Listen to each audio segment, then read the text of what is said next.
بسم اللہ الرحمن الرحیم۔ صبح کے اذکار، 8ویں دعا۔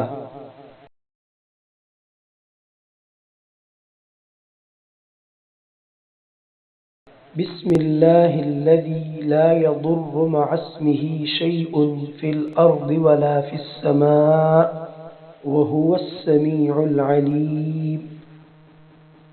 اس دعا کا ترجمہ ہے: اللہ کے نام سے، وہ ذات جس کے نام کے ساتھ کوئی چیز زمین میں اور آسمان میں نقصان نہیں دے سکتی، اور وہ سننے والا اور جاننے والا ہے۔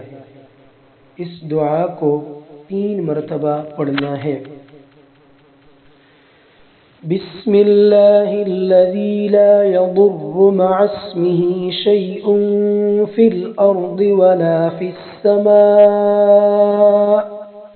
وہو السمیع العلیم۔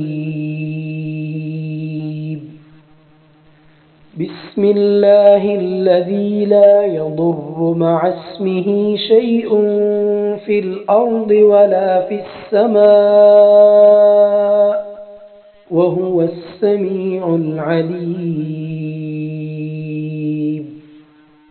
بسم اللہ الذی لا یضر مع اسمہ شیء فی الارض ولا فی السماء وہو السمیع العلیم۔